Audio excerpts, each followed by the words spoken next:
Director Admin BIMRAD, to deliver the welcome address. Sir.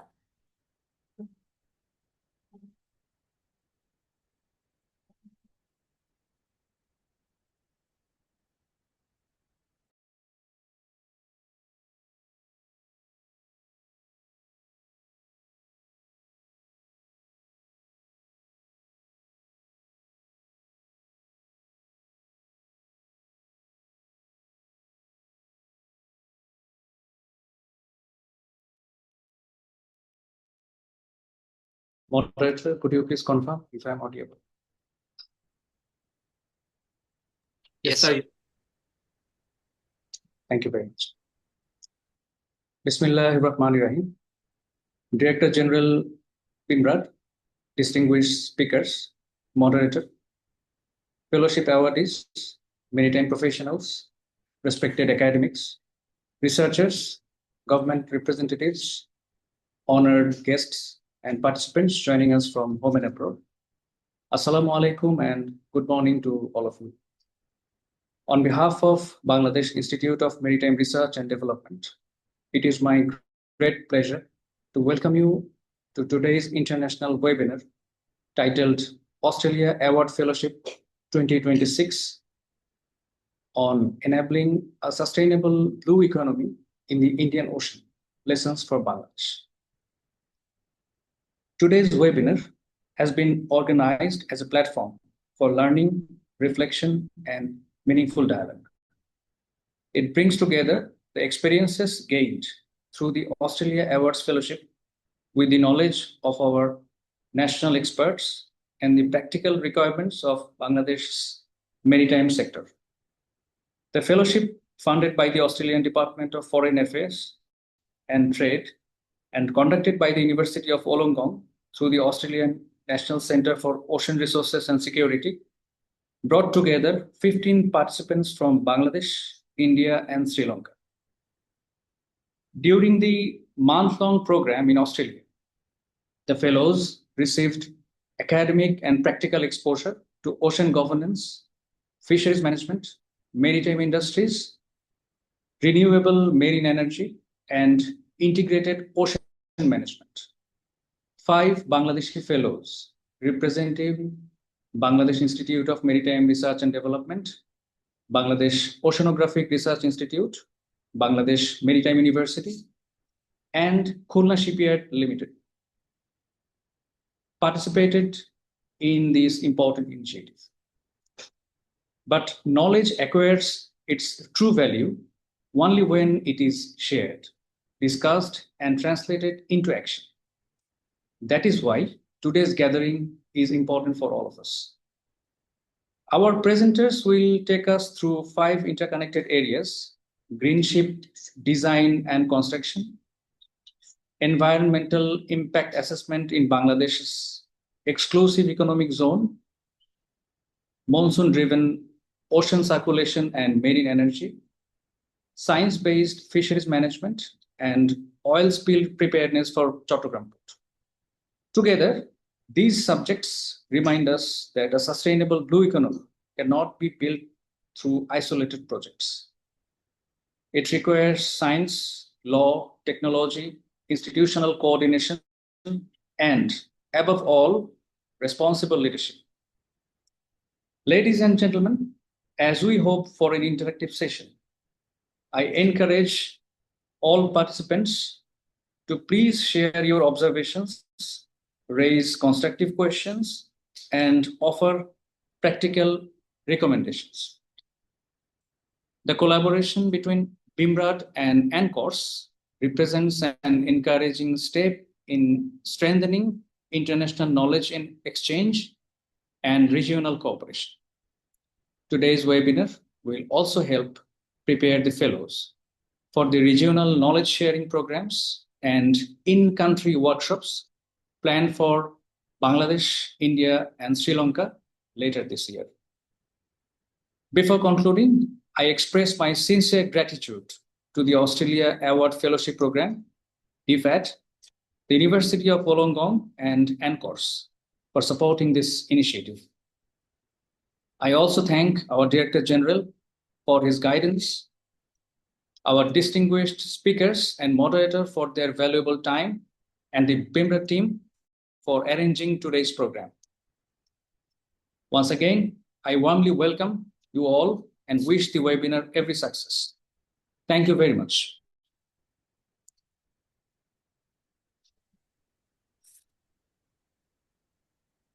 Thank you, sir, for your inspiring welcome remarks and for setting the context of today's important discussion.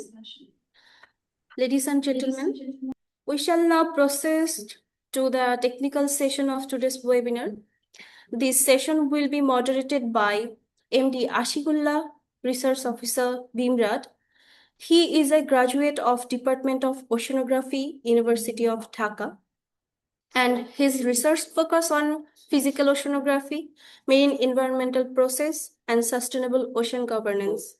He is also a recipient of prestigious National Science and Technology NST Fellowship in 2024, awarded by the Ministry of Science and Technology, Bangladesh. We are pleased to have him as a moderator for today's webinar. Respected participant, before handing over this session, allow me to briefly introduce today's presenters. Mr. Mustafa Shahnawaz, Naval Architect, Khulna Shipyard, Bangladesh Navy. Ms. Nisat Tarannum, Lecturer, Department of Maritime Law and Policy, Bangladesh Maritime University. Mr. Shiraz Uddin Mohammad Babur Chaudhuri, Scientific Officer, Physical and Space Oceanography Division, Bangladesh Oceanography Research Institute, Bori. Afifat Khanum Ritika, Research Fellow, BIMRAD. And Shahriar Khoshnur Prince, Research Officer, BIMRAD. With this brief introduction, I would now like to respectfully hand over this session to our moderator, Mr. Ashik-Ullah Fahid. Excuse me, Research Officer Ashik, would you please allow me some time? Yes, sure. Before you start. Sure. Let me have the privilege to specially thank Mr. Shaukat Kabir Chaudhuri, Senior Assistant Director, Marine Fisheries Office, Chattogram, Department of Fisheries, to have joined us today despite his very busy schedule. Thank you very much. I now request Mr. Ashik to start. Thank you. Thank you.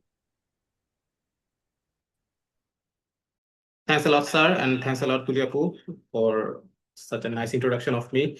Am I audible properly? Ashik, you are not audible. Okay.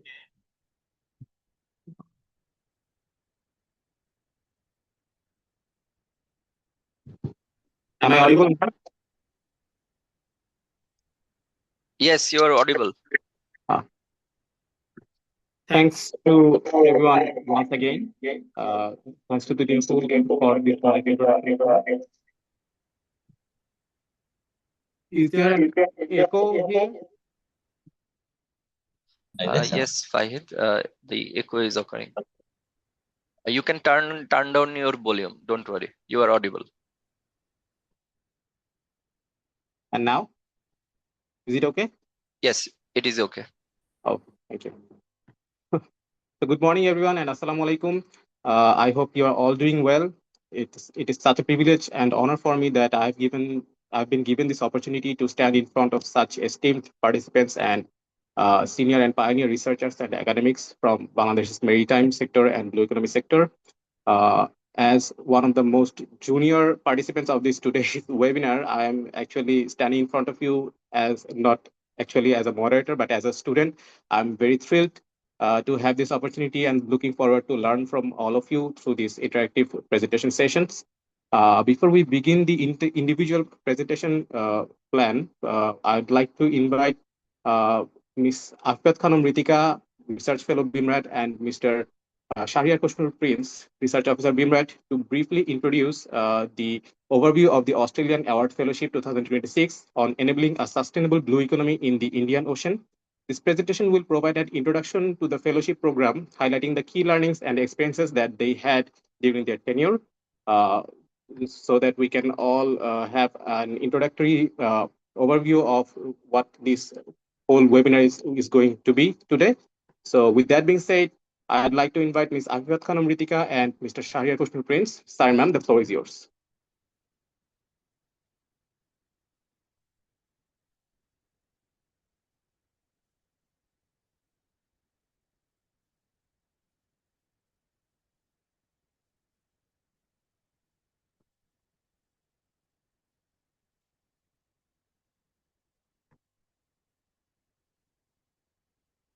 Ms. Afifat Khanum Ritika and Shahriar Kushnul Prince.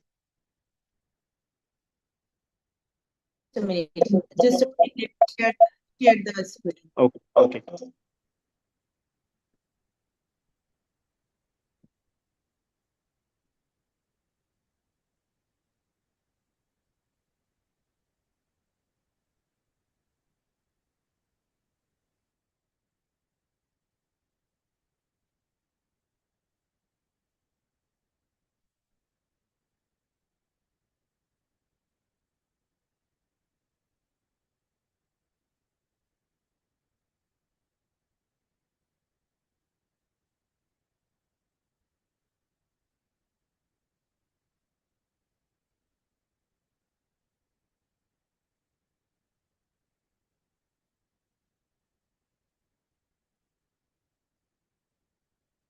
Is it visible?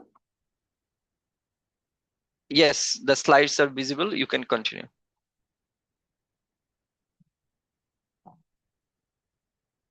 Thank you, our research officer, Fahid, for inviting me for the presentation. Respected Director General of BIMRAD, distinguished guests, participants from home and abroad, academicians, and all the respected other participants, Assalamu alaikum and a very good morning. This is Afifat Khanum Ritika. I welcome you all to the international webinar enabling a sustainable blue economy in the Indian Oceans, lessons for Bangladesh. So here I am going to give you an overview on the Australia Award Fellowship 2026 with my colleague Shahriar Kushnul Prince together. So let me start this overview of the fellowship.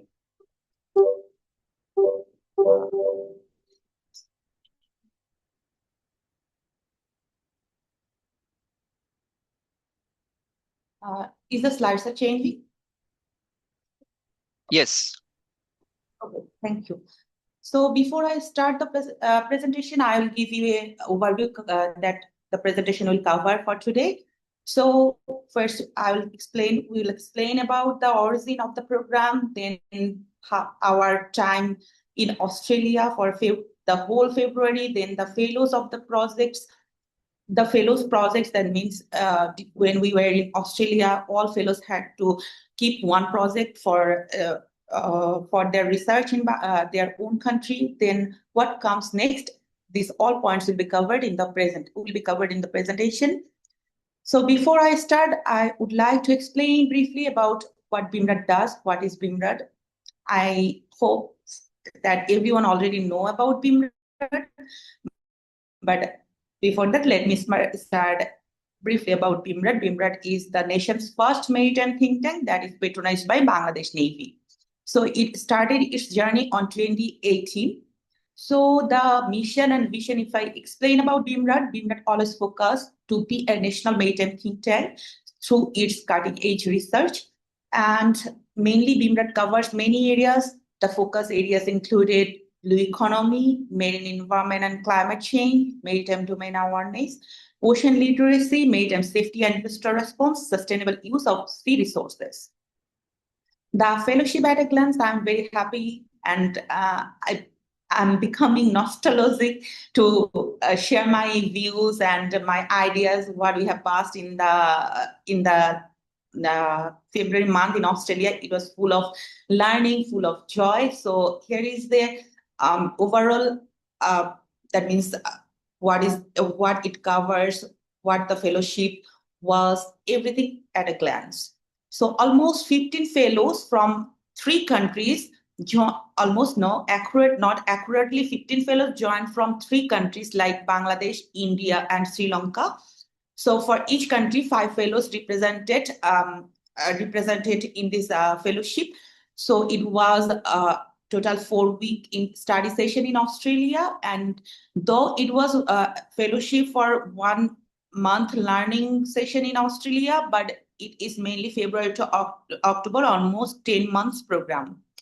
So it was the Australia Award Fellowship was funded by Australian government through the Department of Foreign Affairs and Trade, and it was delivered by ANCORS, Australian National Centre of Ocean Research and Security, that is at University of Wollongong, Australia, and also in-country partners, that is 3 countries that took part as OCO country, that means overseas counterpart country. From Bangladesh, BIMRAD represented, from India, NMS represented, and from Pathfinder, from Sri Lanka, Pathfinder represented.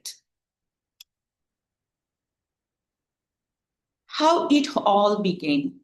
So as many of our participants are from Bangladesh, and also I'm happy that many of my colleagues from outside the country who participated in the Australia Award Fellowship also joined. So before that, I would like to share that how a small conversation for this national achievement. So it doesn't start with a proposal. It starts with a simple conversation. So in September 2024, our Blue Carbon Hub that held in Phuket, Thailand, our Director General BIMRAD, Commodore Misbauddin Ahmed, joined there. And he met Stuart Kai, who is the director, Professor Stuart Kai, who is the director of ANCORS, and they made a talk about collaboration. So after that, mainly the collaboration started through different discussions, meetings, and visits. Finally, Bangladesh became the part of the Australia Award Fellowship 2026. So here is the glimpse when the ANCORS team visited Bangladesh Institute of Maritime Research and Development. So here is how from idea to cohort. Actually, after 18 months of collaboration discussion, I already mentioned that it was started in September 2024 during the IORA think tank meeting in Thailand. After that, late 2024, ANCORS BIMRAD talks about the fellowship, and finally, in May 2025, finally the contract signed between BIMRAD and ANCORS that confirmed the OCO country. BIMRAD as an OCO country for the Australia Award Fellowship. And in July 2025, finally the nomination and all the support was given by BIMRAD. So after that, in February 2026, Australia program begins, and 5 Bangladesh participants arrived in Australia for the program. So this is a glimpse of our journey that started in Australia. This is the first day when we shared our ideas of what is Bangladesh going on for blue economy flourishment. Then we shared our mementos, and it was a nice moment, absolutely. Let's meet our 5 fellows who represented Bangladesh there in Australia. Actually, it was the responsibility of Bangladesh Institute of Maritime Research and Development, that is BIMRAD, to select the fellows. And we sent almost 10 fellows' names, and from these, our 5 fellows were selected. And mainly the requirement was that we had to cover different fields of the blue economy, and also there should be the gender balanced. So first one, this is me, Afifat Khanum Ritika, Research Fellow, Bangladesh Institute of Maritime Research and Development, and my expertise was in fisheries. This is Nishat Tarnam, lecturer, Marine Law and Policy, Bangladesh Maritime University. So her expertise was in maritime law. Then Mustafa Shahnewaz, naval architect. He is from Khulna Shipyard. Shirazuddin MD Babur Chowdhury. He is the scientific officer of Bangladesh Oceanographic Research Institute. Then Shahriar Khoshnur Prince, he is the research officer of BIMRAD. So February 2026, it was a hectic month, but it was a well-learned month. So actually, from 1st February to 28th February, the study session was continued. It means it was a 4 weeks program in Australia. We visited 4 cities and total fellows were 15 in number from Bangladesh, India, and Sri Lanka. We visited Wollongong. Mainly, it was our home base. It was where ANCORS and University of Wollongong is situated. Then we visited Sydney. It is the area where we visited fish market, industry, shipyard. Then Canberra, where different types of government departments of Australia is situated, and they arranged seminars, workshops, so that we can learn about Australia's blue economy management options. And we also visited Hobart, Tasmania, where we visited blue economy CRC, their mariculture farms, and so on. So many exciting events we took part, and it will be covered by my next colleague, that is Shahriar Koshnuk Prince. So he'll explain all the things what we have done during our visit in Australia and what is next of this program. So I'll request Prince to continue the presentation. Dear Prince, the floor is yours.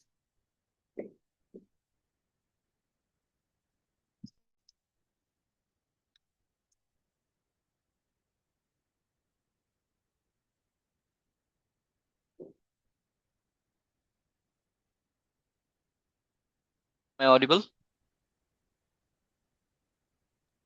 Yes, Prince, you are audible.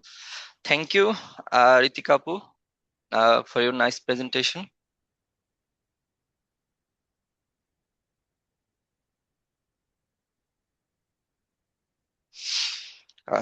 Is the slide showing? Yes, the slides are visible. Thank you. Respected sirs and participants, dear Professor Michelle Boyer, dear fellows and colleagues, Assalamu alaikum and a very good morning. This is some pictures of the highlights in February. The first week laid our foundations. We examined what the blue economy truly means, its origin, its history, and its evolution, and the principles that underpin it: environment, sustainability, economic development, and most importantly, equity.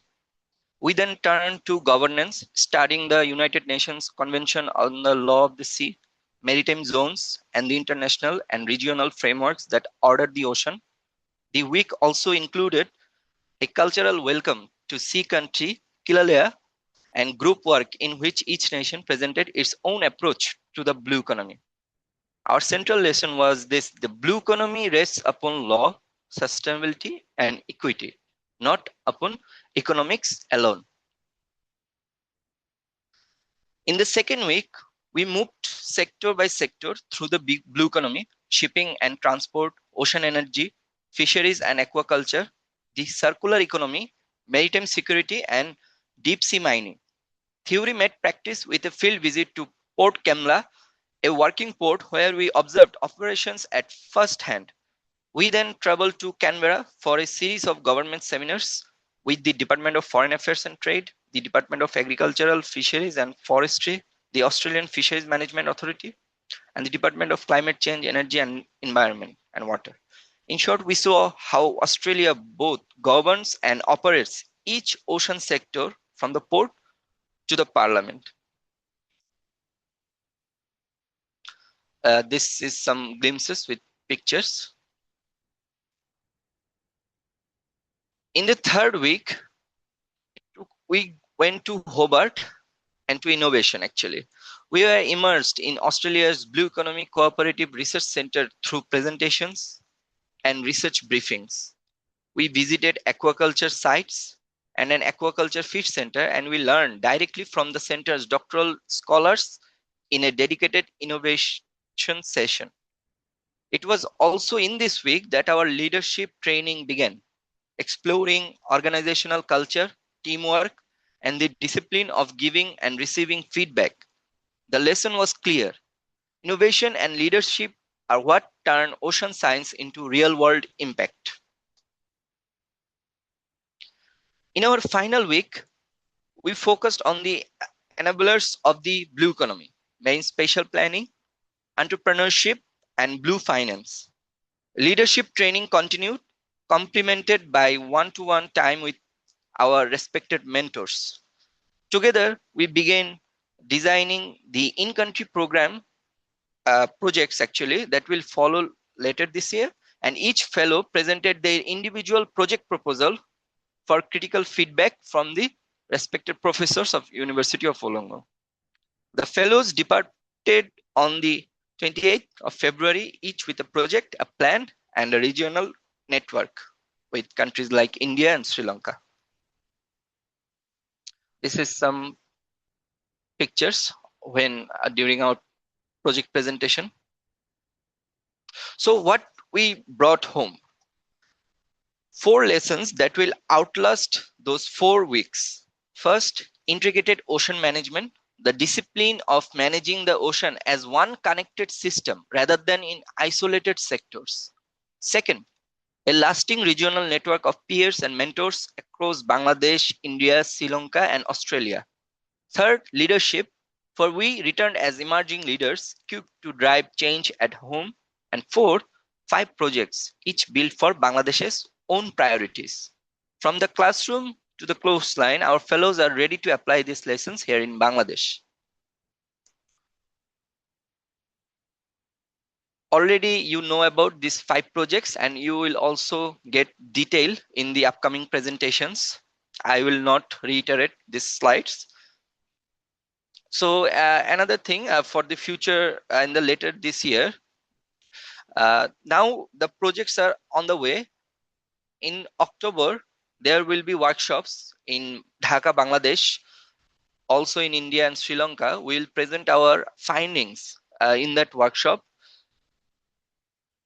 So hopefully who are participating in this webinar, they will be invited in online or offline, whichever way it will be possible, because it will be online also. Thank you for your patience. And now to the Ms. Ashikullah to continue the webinar. Thank you, sir and ma'am, for your wonderful presentation. It was very interesting to know that it all began with just a conversation, and then it ended up in such a big and huge opportunity for BIMRAD as well as Bangladesh. And we're very thrilled to get to know how your whole journey went through, and the rest of us are very interested, and hopefully this journey with ANCORS will continue. With that being said, we'll now proceed for the most interesting part of our today's webinar, that is the individual presentation session. Today we have total 5 presenters with us, and each presenter will have about 8 minutes for their presentation. After every presentation is concluded, we'll move forward for the question answer and interactive session. We have separated the question answer and interactive session so that each presenter gets enough time to present their whole idea. So with that being said, our first presenter is Mr. Mustafa Shahnawaz, who will present on optimal ship design and green construction for sustainable blue economy in the Bay of Bengal. Mr. Mustafa Shahnawaz is a naval architect and officer in charge of the plater shop at Khulna Shipyard Limited under the Bangladesh Navy. He graduated from Naval Architecture and Marine Engineering from Bangladesh University of Engineering and Technology. Please join me in welcoming Mr. Mustafa Shahnawaz. Sir, the floor is yours. Hi. Excuse Yeah. me. May I take 2 minutes before we start the presentation? So here we have Michelle Voyer, who was the coordinator, our guide, and everything for this fellowship program. So as we are sharing our experience, I would like to invite Michelle to give some insights or your experiences with us to share in this thought.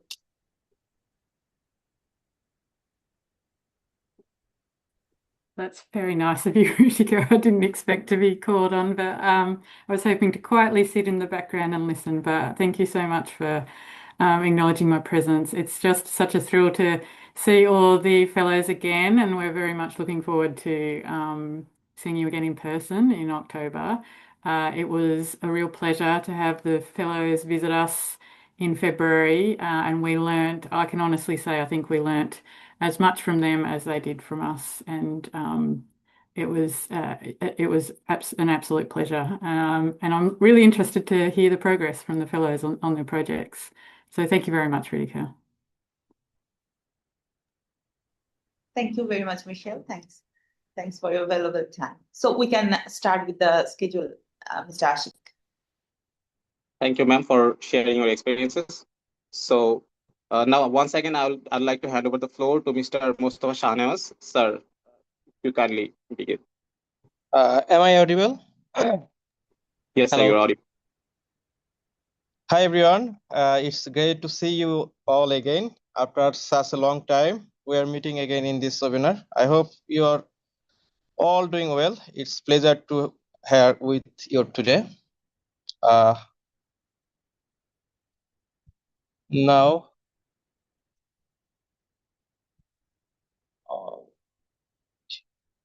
share. Is it? Yeah. Yeah.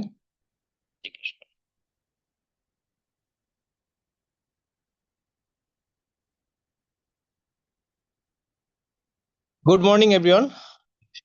Am I audible? Hello. Yes, sir, you're audible. Yeah. Can you see my presentation? Yes, sir, we can see your presentation. Good morning, everyone.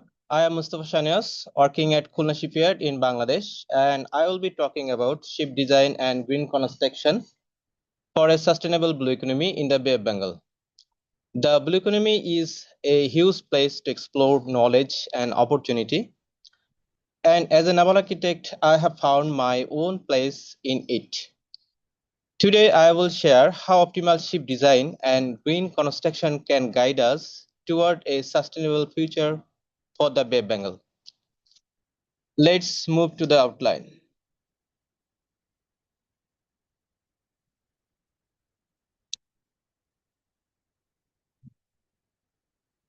In the session, I will walk through the background, the challenges, the design solution, shipyard and industry, the role of governance, finally the future pathway for Bangladesh green maritime transition.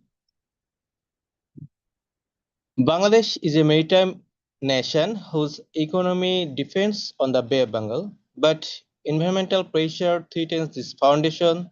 That's why optimal ship design is essential to protect this vital resource.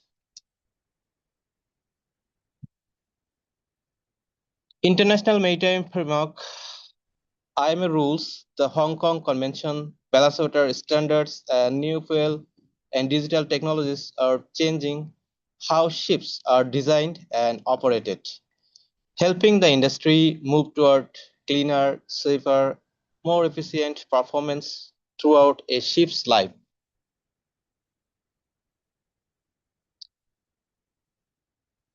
The country is preparing for a green maritime transition through new policies, and there is a growing focus on the blue economy, which encourages more sustainable shipbuilding.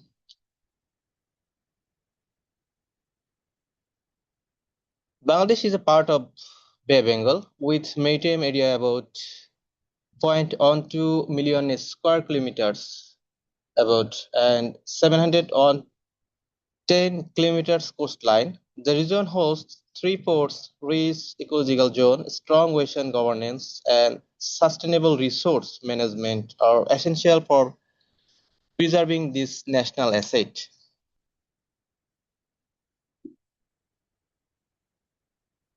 The blue economy supports millions of livelihoods through fisheries, transport, shipbuilding, recycling, offshore energy, and tourism.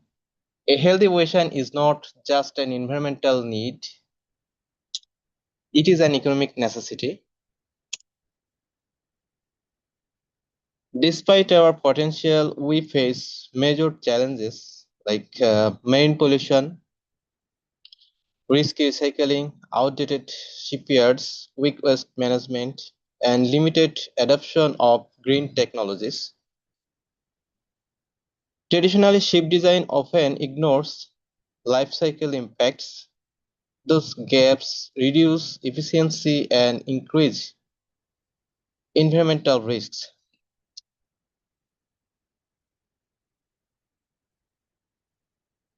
Shipping generates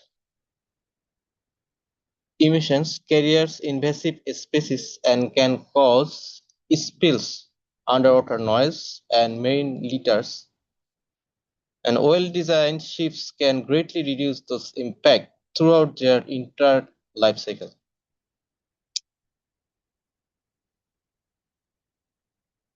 Here's the optimal ship design.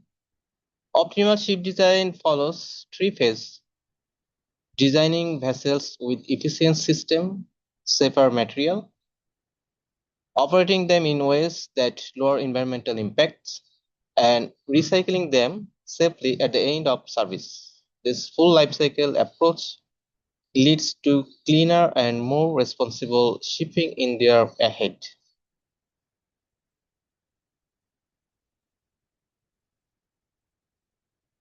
Effective ship design balances hull shaping, structural layout, propulsion choice, speed strategy, onboard energy system, and material selection. Those decisions influence performance, durability, and responsible end-of-life outcomes. For hull efficiency technologies, CFD computational fluid dynamics based refinement, optimized bow shapes, shallow draft forms, and wave adapted shaping improve hydrodynamics in Bay of Bengal conditions. Low friction coatings further enhance smooth flow and overall hull performance. High performance propellers, wake adapted propulsors, hybrid systems, duct shaft generators, and heat recovery units all improve propulsion efficiency. Those technologies reduce fuel consumption and operational cost.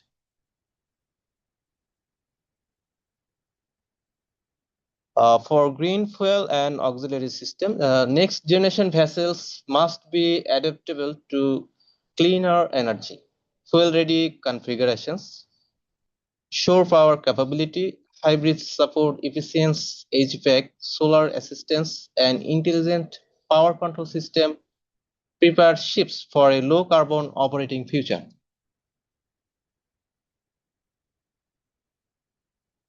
In modern vessels, use advanced treatment systems, control engine room discharge, switch processing, Tier 3 engines, waste sorting units, sound damping features, and continuous monitoring. Those features help maintain strong environmental standards and during operation.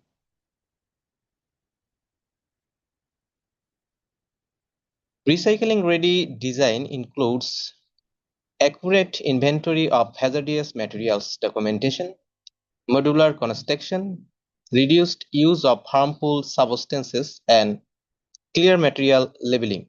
This ensure safer dismantling and maximize recovery in line with international recycling norms.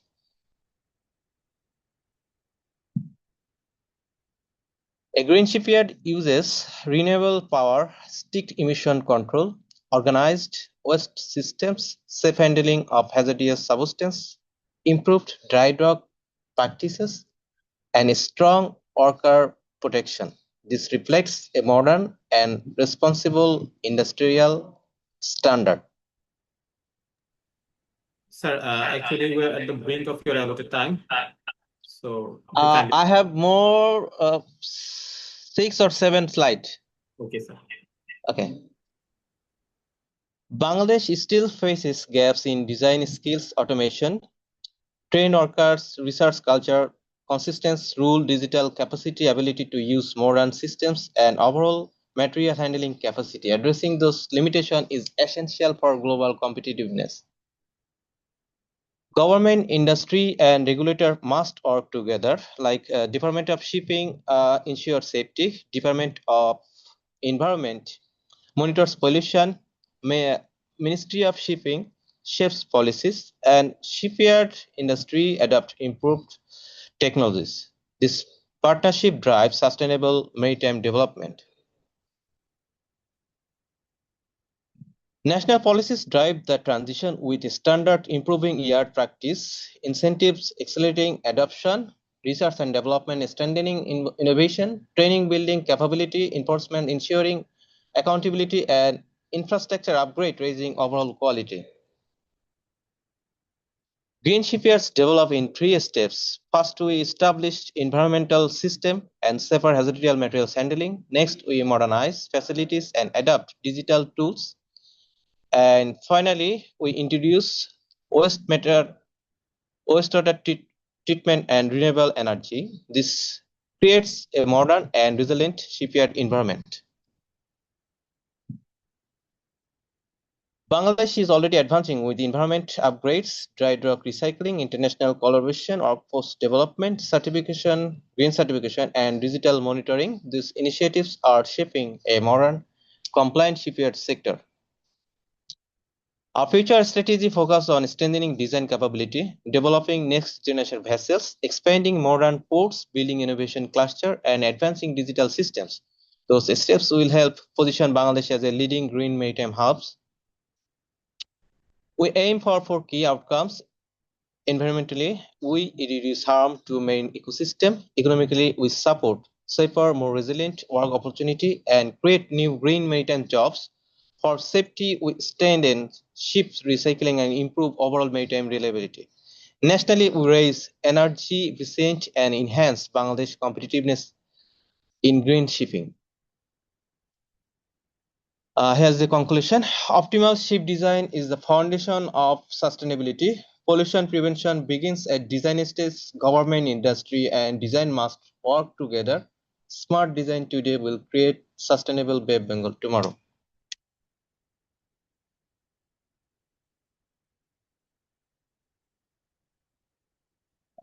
Some references. And now finally, I am the end of my presentation. So thank you.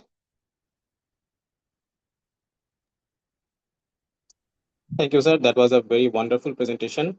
And it was quite interesting to get to know the steps of building green shipping in Bangladesh and all the elements of your shipping aspects.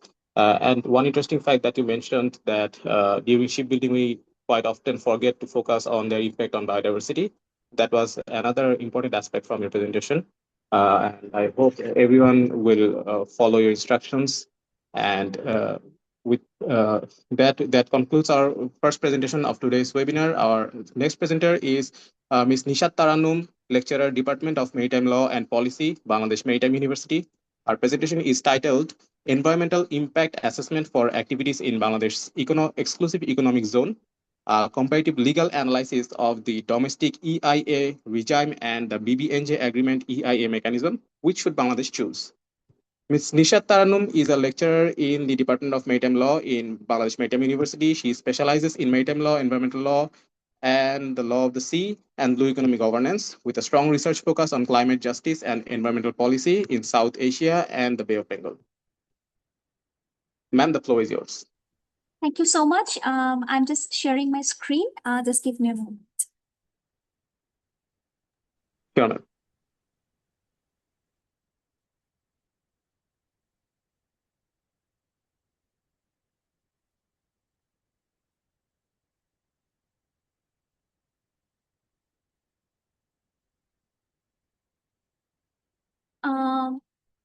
Is my PowerPoint presentation is viewable? Yes, ma'am, your presentation is visible. Thank you so much. Assalamu alaikum, distinguished panel. I'm Nishat Taranum, lecturer, Department of Maritime Law and Policy. I'm privileged to be participated in this international webinar. And my title is Environmental Impact Assessment, Activities in Bangladesh Exclusive Economic Zone, a comparative legal analysis of the domestic EIA regime and the BBNJ agreement mechanism. which should Bangladesh choose? Through this research articulation, this is one of the most important issues with regards to the maritime governance today. As Bangladesh has ratified the BBNJ agreement, it shows the utmost commitment towards the nation and also towards the maritime governance and policy. However, without legal preparedness and without a legal obligation, the commitment only remains in the pen and paper. So in my research area, I have tried to analyze the legal gaps, doctrinal gaps, and as well as implementation and enforcement gaps. How would BBNJ agreement should act and should enact in Bangladesh in terms of its variable ways? So in terms of the maritime boundary delimitation, Bangladesh has earned a very big resources of exclusive economic zone, and also through this Bangladesh has gained the natural resources mechanisms and a very huge process of a jurisdictional zones. Throughout this process, the Article 28 entails the BBNJ agreement as having an environmental impact assessment.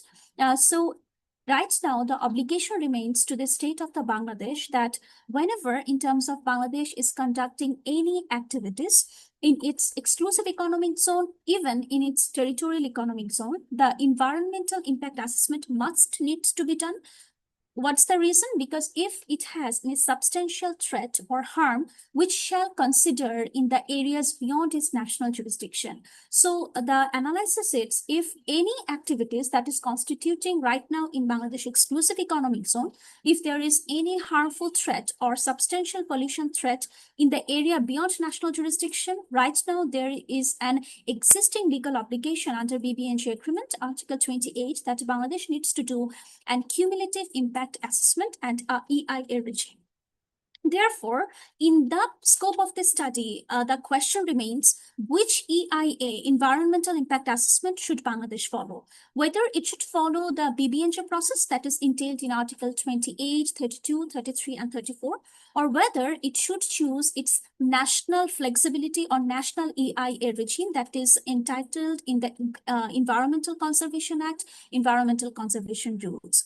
However, BBNJ agreement entails that any state who has ratified the agreement while ensuring the EIA process, it must needs to ensure, or it must needs to compliance with the substantive and procedural requirements of the BBNJ agreement. That is, most importantly, the elements are that the national EIA process, so the Bangladesh national EIA process must fulfill the requirements of precautionary screening, cumulative impact assessment, public notification, consultation, and lastly, post-authorization overview, which is called the monitoring and the review.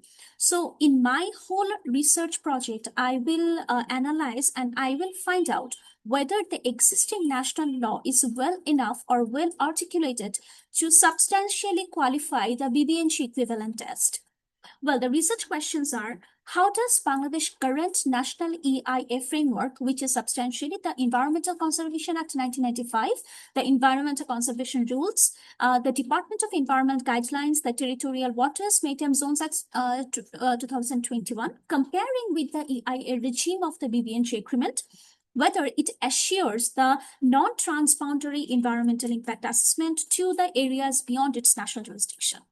Substantially, what extent Bangladesh national framework in comparison with the BBNJ agreement is having the efficacy of the monitoring mechanism, whether it is exists in Bangladesh or not. In terms of the research objectives, I will try to find out to ensure and compare the national legislation as well as the BBNJ agreement for having the EIA regulations under Bangladesh domestic law, which satisfactorily mitigate the transboundary harm to the areas beyond national jurisdiction, and also to determine the EIA legislation of Bangladesh that if it has any existing legal gaps through the comparative legal analysis, through the methods of the qualitative methods, it's the doctrinal legal analysis, comparative legal analysis, and gap analysis.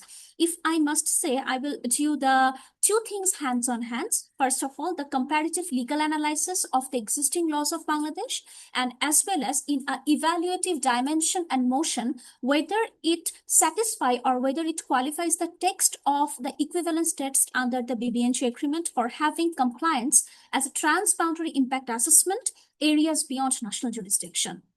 While in my preliminary gaps findings, I have identified the national legal gaps that is Bangladesh have. Currently, right now, Bangladesh, according to the Environmental Conservation Act, if we closely look at it, this Environmental Conservation Act, the EIA process is exclusively followed and dominated by the environment conservation rules.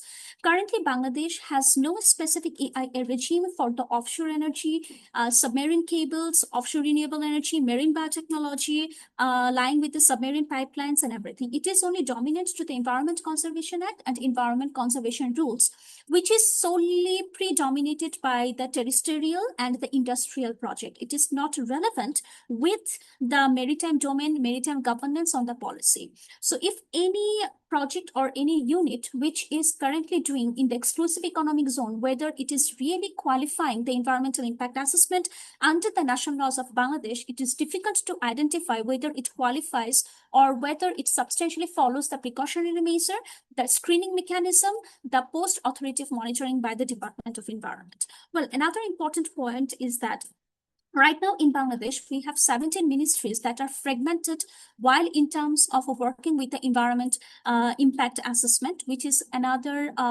loopholes and another bureaucratic transactions that limits the impact assessment being a transboundary harm or to protect the marine environment governance in terms of the areas beyond national jurisdiction. More so, Bangladesh right now do not have any convention or any substantial international law to protect the EIA regime regarding to the petroleum activities. Yes, we have a Petroleum Act, but if we closely look at the Petroleum Act, we will see it does not entail any obligations regarding the environmental impact assessment. Rather, it is basically on a contractual mode. It depends on the contract between person to person and person to companies, where I can legally only determine liable the Bangladesh Petroleum Authority. However, the Department of Environment, who is currently doing the most important task, that whether any task is following the environmental impact assessment or not, it is clearly a checklist driven approach. Like whether it is follows the red, orange or yellow category, then it will get the assessment, it gets the validation. But however, whether the BBNG agreement entails for the impact based assessment, rather in a state, it must needs to ensure the precautionary principle, the preventive principle, and as well as the most important, the polluter pays principle. But the current EIA legislation is not equivalent to the BBNG agreement. Also, in terms of Bangladesh, according to the Environmental Conservation Act, the Environmental Conservation Rules, the EIA legislations, it is the legal obligation to make the report public, the EIA report public to the public persons of this country, and as well as for the post-monitoring review. But this Section 12 of the Environment Conservation Act stipulates that it only solely applies to the industrial project, excluding any type of marine activities such as marine scientific research, submarine offshore renewable energy, mariculture, and etc. So the implementation and mitigation measures assessing the effectiveness of the EIA, also following up, future following up, or the post-authorization or managing the complaints by the citizens are completely not present in the existing EIA regulations. So therefore, the distinguished panels, in my whole project, I have tried to analyze whether Bangladesh existing laws are qualified enough to fulfill the equivalence test under the EIA regime of the BBNG agreement, and what are the legal gaps that needs to mitigate to focusing on the regulatory fragmentation, to exclude the regulatory fragmentation, and to have a coordinating body to have exclusive EIA statutory legislation and statutory obligation to qualify with the BBNG agreement implementation process regarding the environmental impact assessment. Thank you so much. That was all about my research project. Thank you. And these are the references. Thank you, ma'am. That was very wonderful and thought-provoking. After you end your research, I hope this will work as a nice guideline for our policymakers. And you also mentioned such a wonderful and important issue that there are total 70 departments who are working as separate fragments in our maritime sector. This issue always comes forward whenever you talk about MSP, EIA, or integrated coastal zone management, that there is not a single governing body who will solely focus on the maritime and blue economy sector. That way, everything will actually be able. They will be able to handle everything with symphony and harmony, and everything will be integrated in under a single governing body. And hopefully, we'll have this governing body in near future. So that was all from Ms. Nishat Taranum, and our next third presenter is Mr. Sirajuddin MD Babur Chaudhuri, Scientific Officer at Bangladesh Oceanographic Research Institute, BORI. He will present on monsoon-driven ocean circulation and its implications for marine energy harvesting in the northern Bay of Bengal. Mr. Sirajuddin MD Babur Chaudhuri is a scientific research officer at BORI who holds a bachelor's degree in marine science and master's degree in oceanography from the University of Chittagong. His research focuses on physical oceanography, ocean circulation, climate change, marine remote sensing, ocean modeling, and the application of artificial intelligence in the ocean sciences. Please join me in welcoming Mr. Sirajuddin MD Babur Chaudhuri. Sir, the floor is yours. Thank you very much for giving me the opportunity. Hello, everyone. Good morning. Today, I am very happy to share my presentation about the entitled Monsoon-Driven Ocean Circulation and its Implication for Marine Energy Harvesting in the Northern Bay of Bengal as a principal investigator.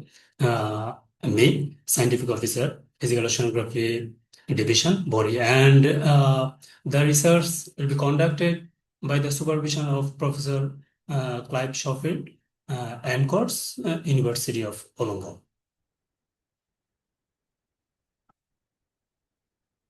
Just a minute.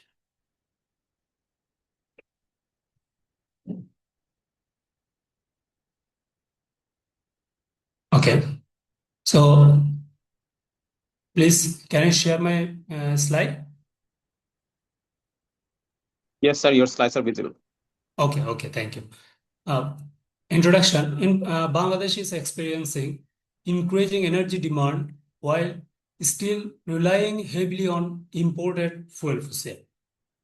So this dependence creates concerns about energy security, rising cost, and environmental pollution.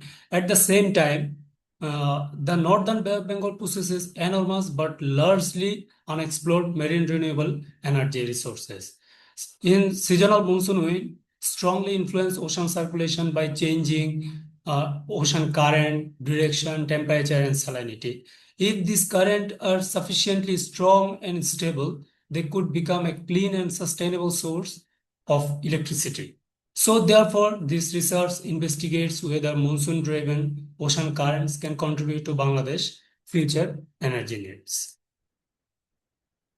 As a research context, Bangladesh is committed to increasing renewable energy on its national energy mix. While solar and wind energy are receiving considerable attention, marine energy remains largely unexplored.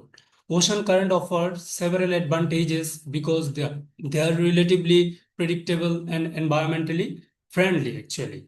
So this study aims to understand how seasonal monsoon circulation influences marine current energy and whether this resource can support sustainable development and the blue economy of Bangladesh. So previous studies have shown that monsoon winds significantly affect ocean circulation, sea surface temperature, salinity, cyclone development in the Bay of Bengal. Around the world, successful marine energy projects such as the Mygen project in Scotland demonstrate that tidal and marine current energy can generate reliable electricity. However, very limited research has examined the long-term stability of ocean currents in the Northern Bay of Bengal, specifically for marine energy application. So this knowledge gap provides the motivation for my research. Marine energy harvesting refers to extracting renewable energy from the ocean. Different technologies can utilize like tidal current, wave, ocean current, and thermal differences. So international projects have already proven that marine current energy is technically feasible. So my research focuses specifically on ocean current energy because monsoon-driven circulation in the Bay of Bengal may provide a consistent renewable resource suitable for Bangladesh. Although many researchers have studied monsoon circulation and ocean dynamics, important questions remain unanswered, if we think. So we still do not know exactly where strong and stable current exist throughout the year in our area. So we also lack of information on how this current vary between monsoon season and whether they are suitable for energy extraction. My research aims to fill these gaps by combining long-term oceanographic data with marine energy assessment. The study is guided by four main questions.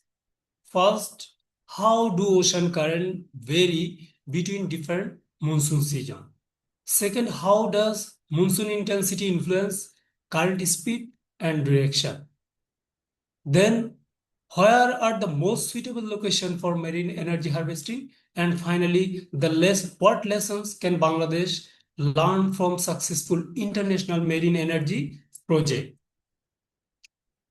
So the overall aim is to evaluate the feasibility of marine current energy in the northern Bay of Bengal. To achieve this, I have three specific objectives.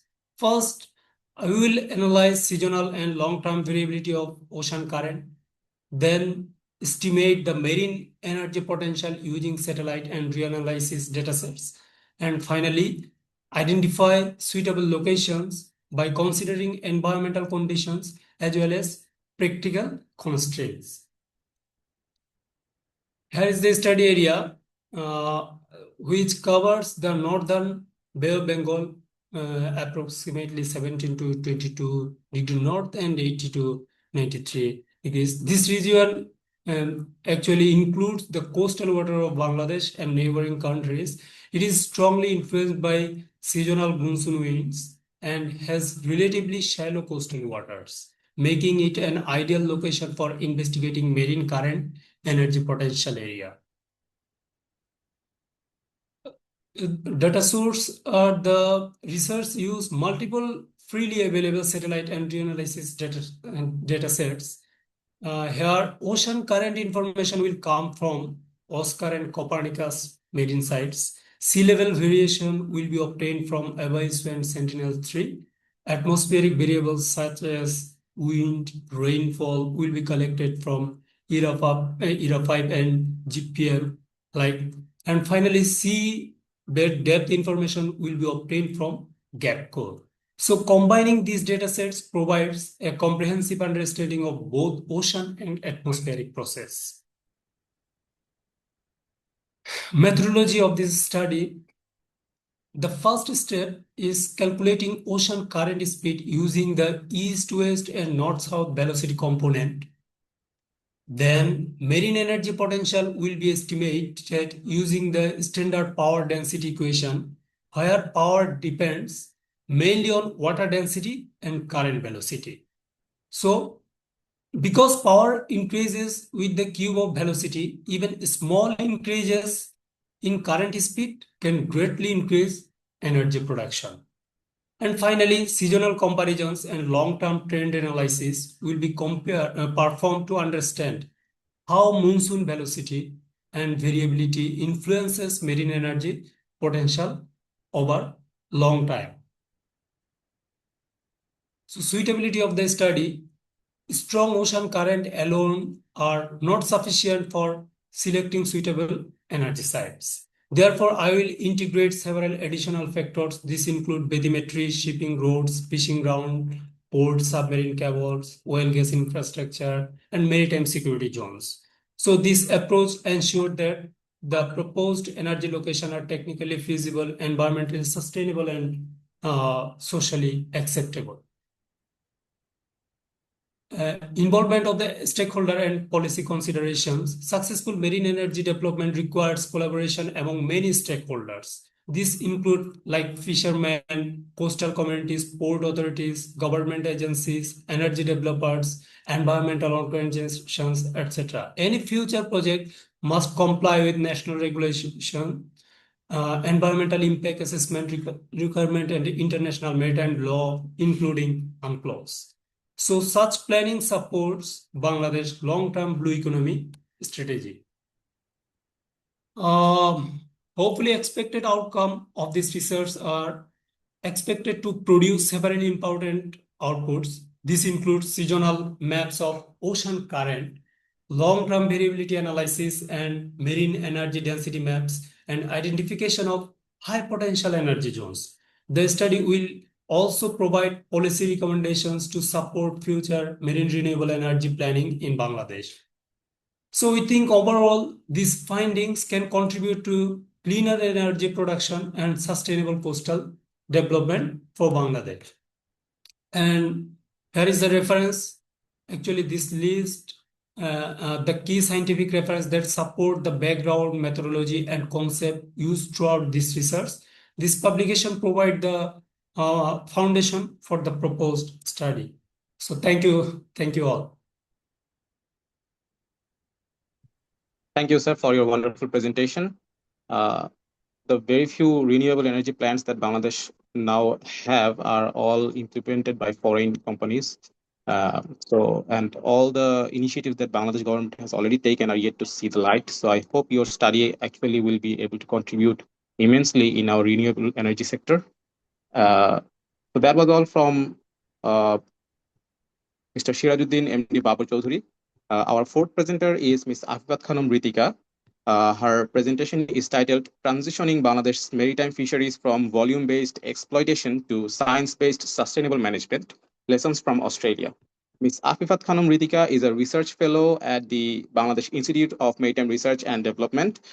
With over 8 years of professional experience, her research focuses on marine fisheries, climate change, coastal livelihoods, and sustainable management of aquatic environments.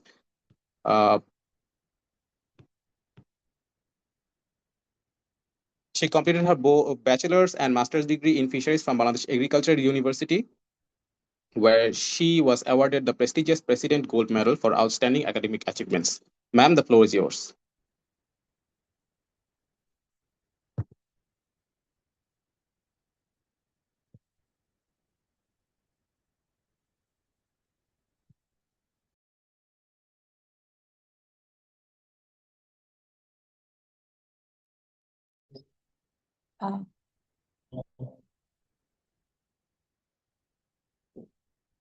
Are the slides are also visible in the Yes, ma'am, the slides screen? are visible and you are audible. Thank you. So, Assalamu alaikum audience, once again. So this is me, Afifat Khanum Ritika. I'm the research fellow of BIMRAD. So just before I start my presentation, let me mention the story of these presentations and projects so that the audience can understand actually what the presentation means for, or what the webinar means for today. So actually, these presentations are the projects that we have taken in, back in Australia, because it was a component of Australia Award Fellowship that we 15 fellows took different topics or projects for to do when we go back, we come back to Bangladesh. So we have taken these topics and we have presented these topics in the forum in Australia. So before ANCORS, that is from Wollongong University, and after that our mentors were there and all the experts were there. So they approved, they gave their ideas, and finally we took this project. But after that, after completing these projects, we'll also travel in Bangladesh, or then in Sri Lanka, and then India. We will present our output. So today's webinar is highly important for us, for your valuable comments, so that we can do it correctly, so that we can present it in different regions. When we will travel, we can give them the real and accurate output. So thank you all. Now I am going to start my presentation. So my today's presentation title is Transitioning Bangladesh's Marine Fisheries from Volume-Based Exploitation to Science-Based Sustainable Management, Lessons from Australia. And for this research, my supervisor is Dr. Bianca Hash from ANCORS at Wollongong University. So today's presentation will cover different dimensions, like what the title is, I already mentioned, then gap identification, problem statement, what is the research portion of this project, what is the objectives of this project, then how I will complete the project, the methodology, then key contribution, time frame, and finally the references.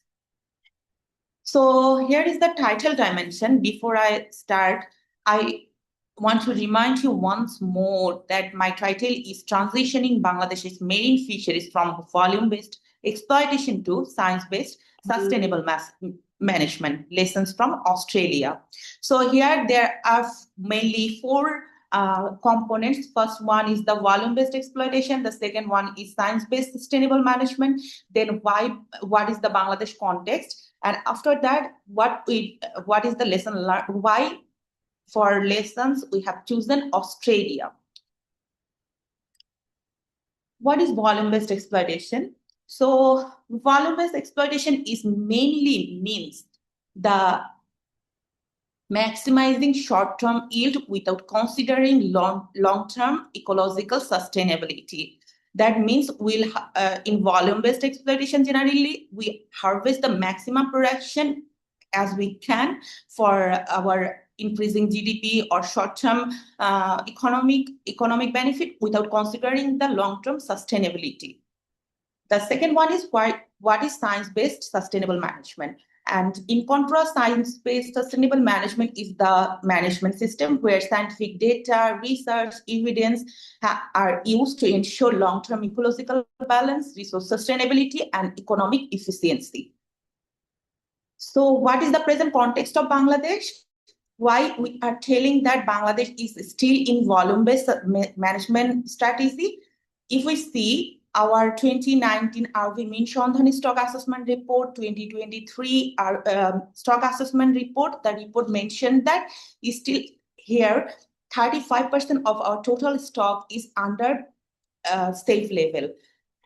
Even though 23% stock is critically under risk, because here we can also see that it is not species specific. It is the stock is explaining about the volume based, because there are so many reasons where I will get it through the research. What is the main reason? But the stock assessment report also says that this is because of overfishing, and overfishing is doing because of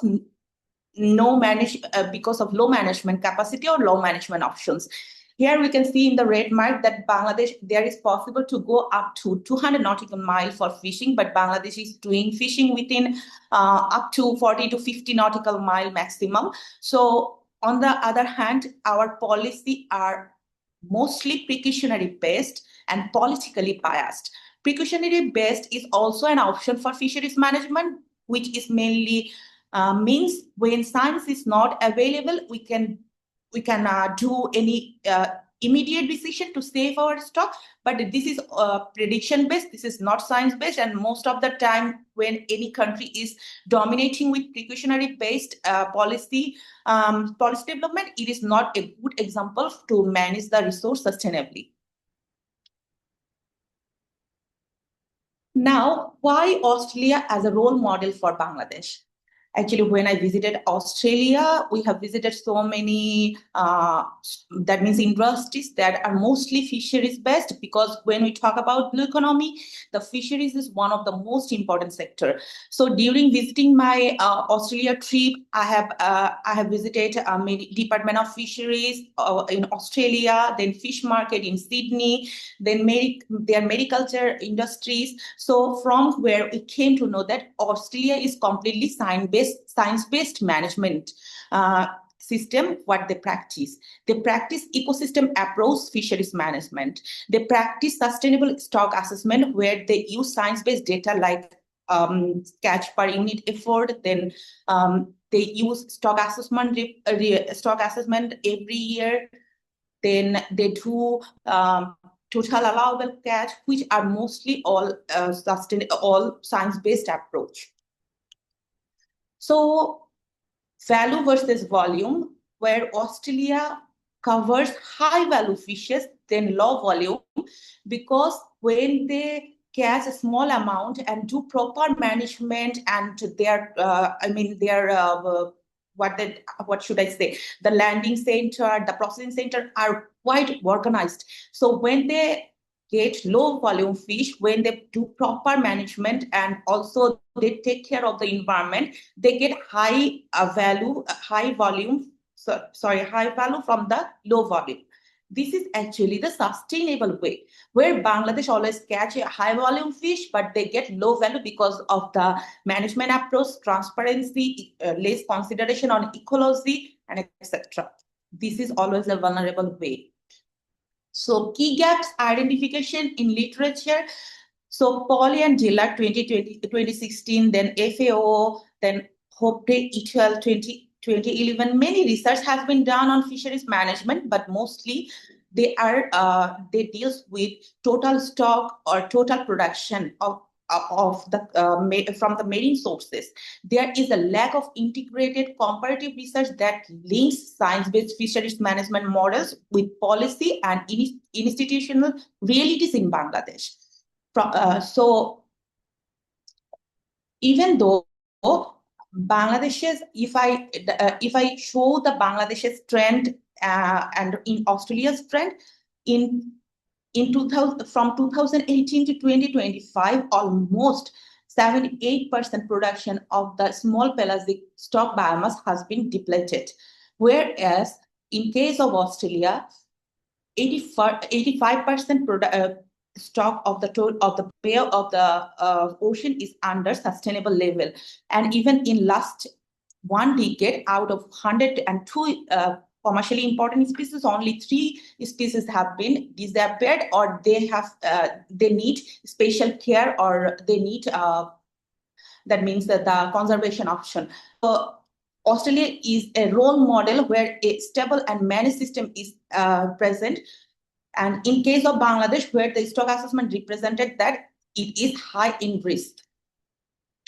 So here is the problem statement. Actually, no catch limits tied for stock assessment in Bangladesh. There is non-selective gear that not under-regulated. Fleet keeps growing despite warnings. Stock are worsening day by day, where Australia, I have mentioned that they are using quota system, selective harvest strategy, limit revised as new science arrives, and also stocks are stable and mostly healthy. So arrived, Bangladesh manages fisheries by policy and precautionary, not by stock science, where the exact gap is balanced by Australia's model. So from this problem and from this history, I have which is how can Bangladesh shift from volume-based exploitation to science-based sustainable management. So here are my research objectives. First one is to compare the institutional and scientific foundations of Australia's and Bangladesh's fisheries management system to identify specific data, policy, and institutional gaps limiting science-based management in Bangladesh. And the third is to propose contextually adaptable elements of Australia's model, not as a copy-paste transfer, but a fit for Bangladesh framework. So the methodology, mostly in the methodology, we cover literature. Then, as I got many communication during my visit in Australia, and also I have the communications with many good souls that who really want to develop the fisheries. So I will do the KII from them because it is completely no budget no budget research. So I will try to do the KII with my own corporation, and I have some direct observation review. So I will accumulate all the methods in my methodology. So key contribution actually. Ma'am, we're at the end of your allotted time. Thank you, Fahid. I have only 2 slides ahead. Okay. So key contribution actually from this research, we will develop practical recommendations that will help our policymakers that to find out the gap between Bangladesh policy standards and Australia's policy standards and what is applicable. They will get that what is applicable from Australia to Bangladesh, considering Bangladesh as a developing country. So after finding the gaps, we can go for further collaboration with Australia, we can keep ourselves more learned and we can manage our stock properly in a sustainable way.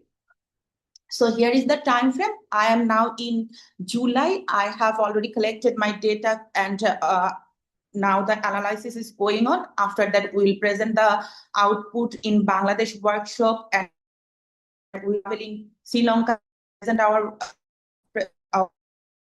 also in India. So here are some, so that's all from my presentation. I really appreciate your questions and clearance because your comments is also research output, or it also will help me to get the research output and also will help me to enlighten myself through this knowledge. So that's all from my side. Thank you. Thank you, ma'am, for such an interesting and thought-provoking presentation. I actually also had the opportunity to roam around the coastal areas of Bangladesh and get the first-hand experience of how unsustainable the fishing industry of Bangladesh is, and how the Department of Fisheries is actually struggling to find the fishermen, especially the artisanal fishermen who are in several thousands in number, who are not willing to come under any governance or framework at all. So hopefully your study will be very much valuable for Bangladesh's fishing industry to enrich its sustainability. So that was all from Ms. Akpathanam Ritika, and our final presentation. Just a moment. Yes, our final presentator is Mr. Shahriar Koshnur Prince, which is titled Oil Spill Regulatory Readiness Review and Operational Compliance Roadmap for Chattogram Port. Mr. Shahriar Koshnur Prince is a research officer at the Bangladesh Institute of Maritime Research and Development. He holds both his bachelor's and master's degree in oceanography from the University of Dhaka, where his outstanding academic performance earned him the prestigious Dean's Award from the Faculty of Earth and Environmental Sciences. Please join me in welcoming Mr. Shahriar Koshnur Prince. Sir.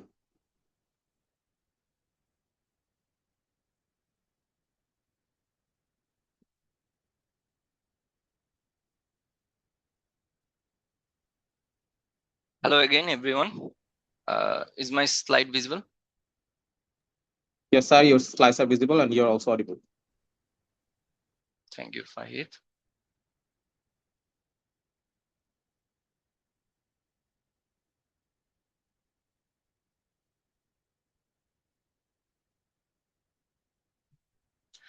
My fellowship project examines the oil spill regulatory readiness at Chattogram Port.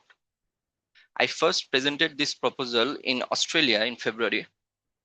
So now I will set out the case for the work to you all again, and then show you how far it has just progressed. I will sum up some things I have done so far. For the structure of the presentation, I will move through three parts. First, the strategic and regulatory context. Second, the aim, objectives, and research questions. And thirdly, the methodology and the progress achieved to date. Let me begin with the context. Chattogram Port is the gateway of our national economy. It handles more than 90% of Bangladesh's foreign trade and some 98% of our containerized trade. It has been identified as a critical node for the blue economy in Bangladesh, and the Port Authority itself aspires to become a green port aligned with international environmental standards. That ambition is precisely why readiness matters. A green port must be prepared port. The Bay of Bengal is among the busiest and most congested shipping regions in the world, where traffic density, aging tonnage, and a narrow tidal approach channel converge. The probability of a spill is not theoretical. It is a matter of time.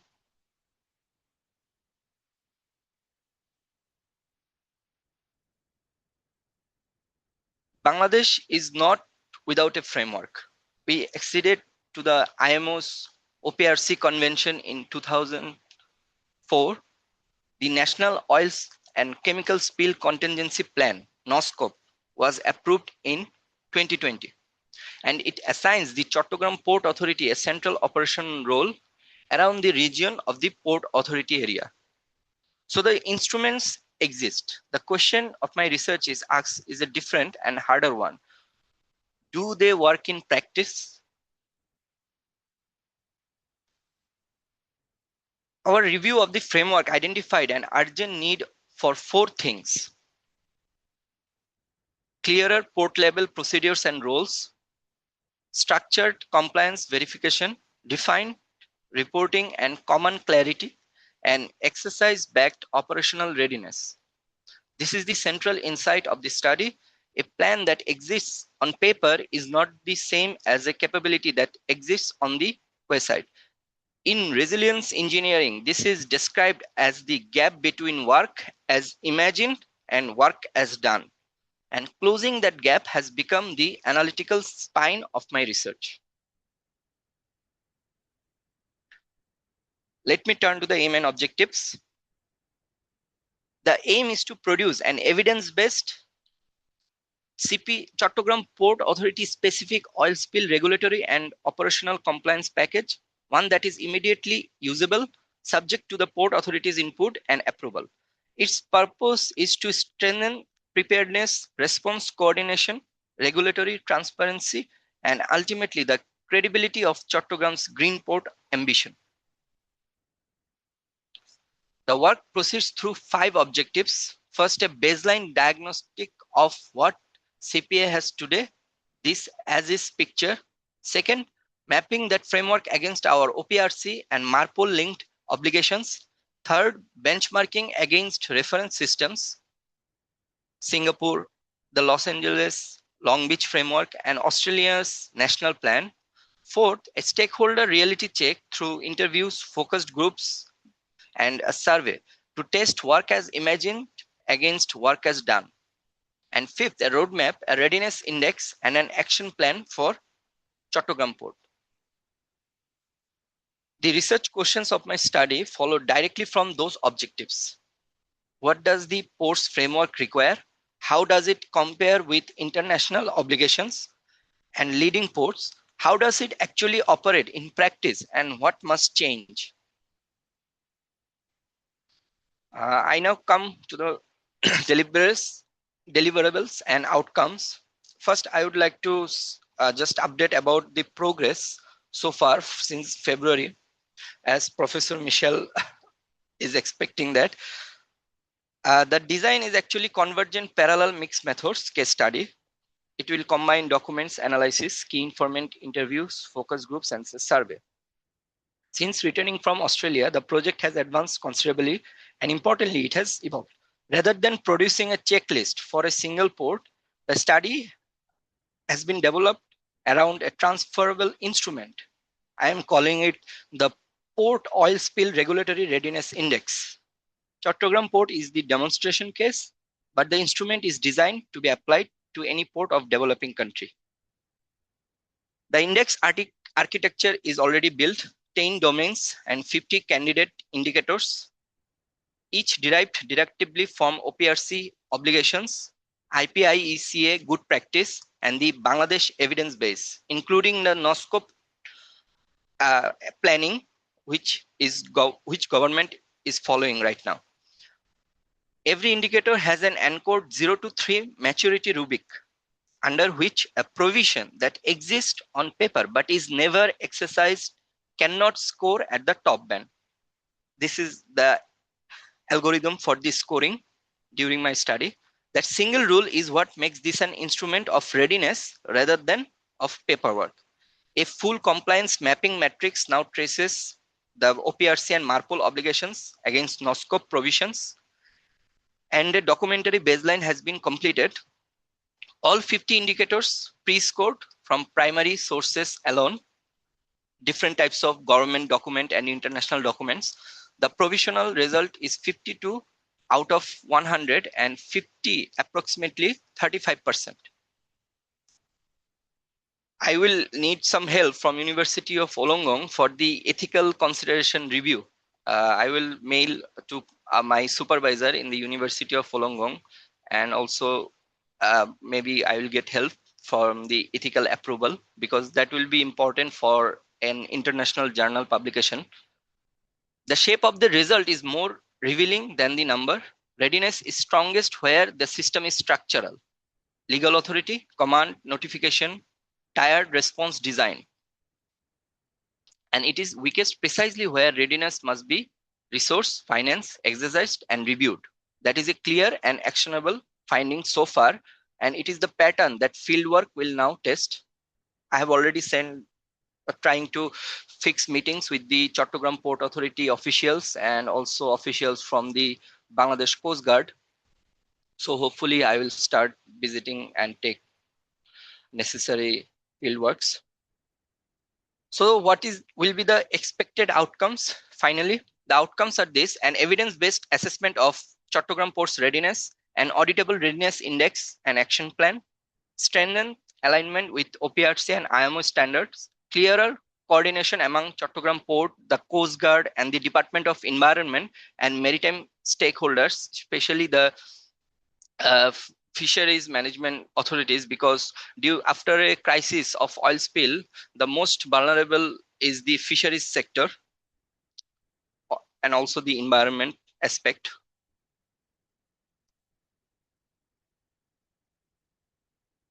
The remaining steps are the Delphi expert validation, the AHP weighting and fieldwork at Chattogram Port, leading to the final index and reform roadmap, which will be presented at the international seminar in October and prepared for publication, hopefully in any international journal.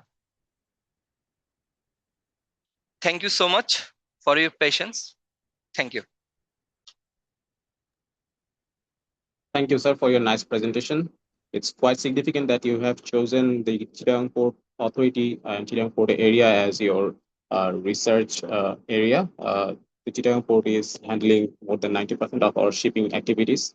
So it will be quite a significant study if you're able to achieve and assess the oil regulatory framework of Chittagong framework, and I wish you all the very best. With that, we have come to the end of our today's individual project plan presentation session. I would like to sincerely thank all 5 presenters for sharing their valuable research ideas and experiences from the Australia Awards Fellowship. Their presentations have provided us with diverse perspective on advancing a sustainable blue economy in Bangladesh and the wider Indian Ocean region.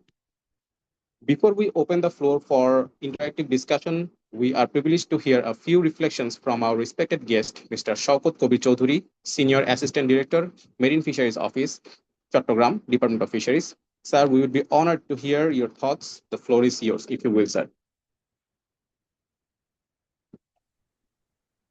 Thank you.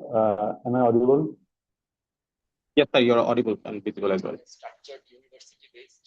First of all, I would like to thank BIMRAD for inviting me this nice knowledge sharing event, and to the Honorable Director General of BIMRAD, distinguished guests and presenters.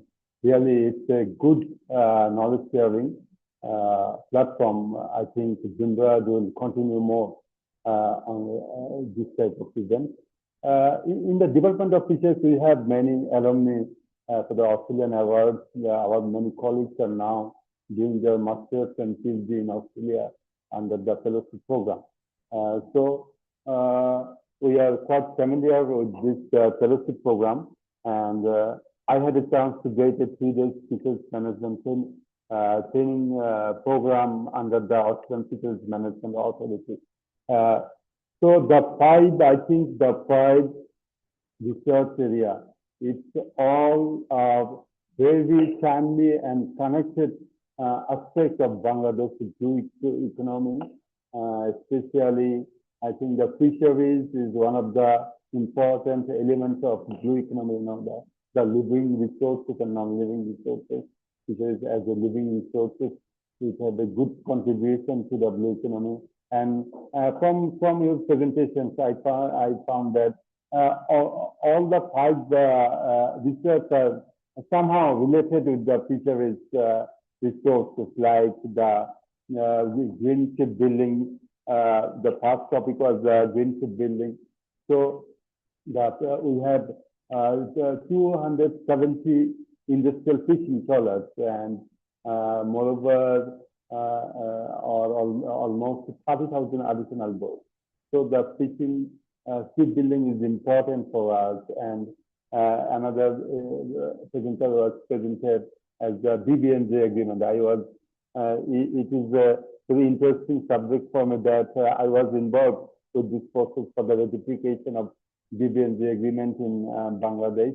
And so the EIA for maritime sector, I think it will be a tremendous work for the policymakers because in the maritime area, I think the research gap, the policy gap on how will conduct the EIA for the maritime zone, as well as the oceanographic data and oil spillage from ships. It's all are correlated with fisheries management. And finally, will come to the Ripika's presentation on fisheries management. Have research on transitioning from volume-based to value-based management. But I think Ripika should know that the fisheries resources, like in Australia, like in Bangladesh, we have some diversified resources, like in the subcontinent, like in Bangladesh, India, Sri Lanka. We have the same type of, especially the Bangladesh and India, we have the maritime boundary with Bangladesh and Myanmar, and our fisheries resources are the nature of fisheries resources are like same there. It is called the multi-species and multi-gear in nature. We have almost 100 commercial and valuable fish species, and for capturing the 100 type of species with different gears, but in some developed countries who are very rich in fisheries management, you can find that they will deal with very few species, like some maybe it's called tuna, salmon, and etc. So they deal with few species, but we deal with a large volume of species. So the management procedure is important here. And the species also one or two, you can set any rule for them, like she mentioned that we have lack of catch, total allowable catch. But on the species is 100, how can you say 100 types of catch limit for this species? And so from your research, I think you should focus on important area that the fisheries management or resource management of these two countries. And number two is, I found it's a very important area is that the policy gap in our current fisheries management system. Like here, we can mention that the scientific advice is important for fisheries management. How can we set the scientific advice to our current fisheries management policy? From your presentation, I found that it's really an important area for us, that you can mention in your findings that there is no way, for there is no article or section in our Marine Fisheries Act 2020 for how there is no scientific committee even in our act, that how can we accommodate the scientific advice to our management system. So I think it's you can compare the differences between the two countries as well as the scientific body or scientific institution of Bangladesh, and compare with Australia, because we have limited capacity, we have limited manpower. That's why the scientific study or the research is is for us that we have the lack of scientific capacity. It's extremely important. And finally, the capacity of the Department of Fisheries or capacity of the government of Bangladesh, that how can we manage 30,000 additional boats and 270 industrial trawlers, because we have limited manpower, we have limited resource. So it's all from us, and thank you for inviting me. Thank you.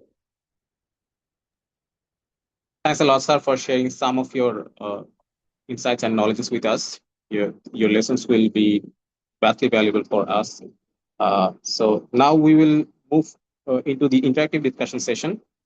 I will invite our respected guests and participants to share their questions, outcomes, and suggestions.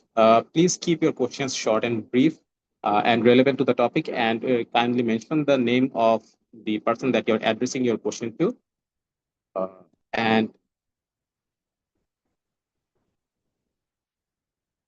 please, we'd like to have as many questions as possible to make this session more interactive. So please join in, everyone.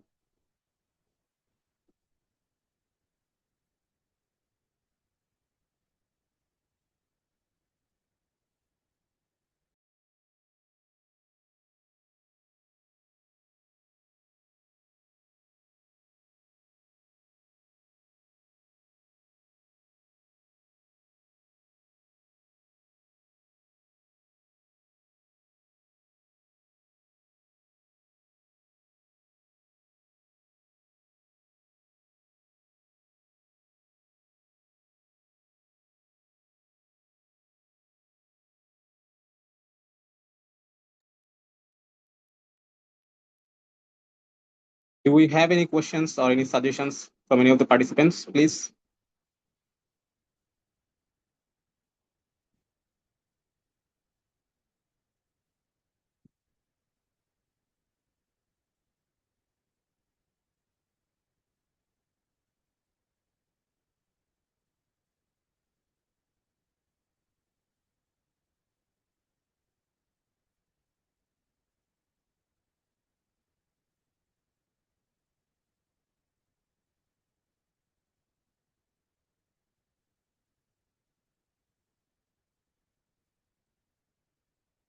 Okay, then. So then we'll conclude our interactive session for today. And I'd like to request all the participants and guests to please turn on your camera for a brief moment so that we can take a screenshot to keep the memory of this webinar within ourselves. Please, I'd like to request every participant to turn on your camera for a brief moment so that we can take a screenshot.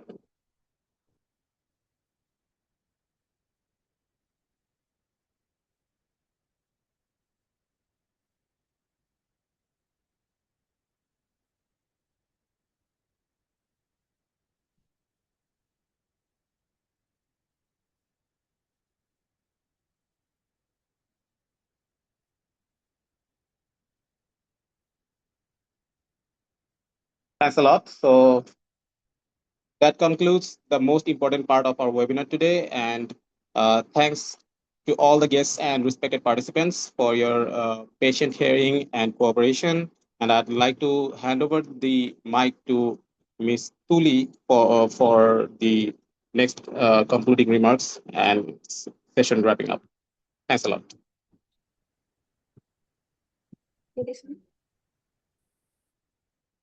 Thank you very much, Fahid, for your outstanding moderation. Your insightful guidance and effective management of the session made today's webinar engaging, interactive, and meaningful. We truly appreciate your time, dedication, and valuable contribution. Ladies and gentlemen, we have now reached the concluding part of today's webinar. It is my privilege to invite Commander Soyad Mesbauddin Ahmed, Director General BIMRAD, to deliver the vote of thanks and summing up. Sir.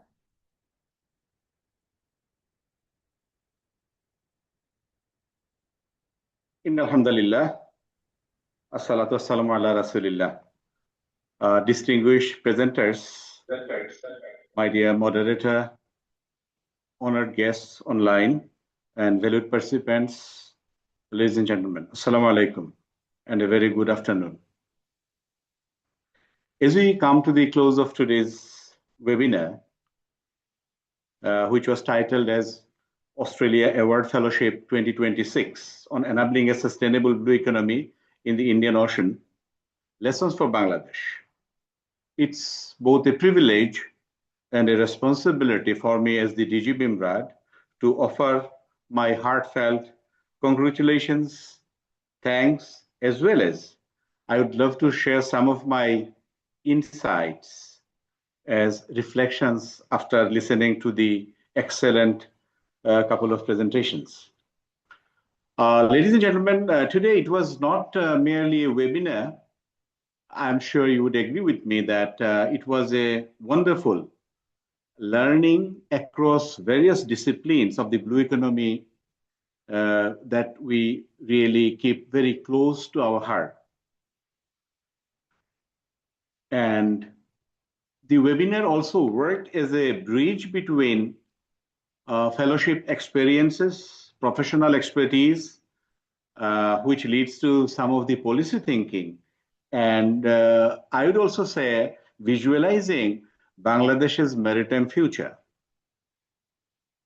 Therefore, I would like to begin thanking my very dear director, Commander Sadi, for setting the tone of the program through his excellent welcome address.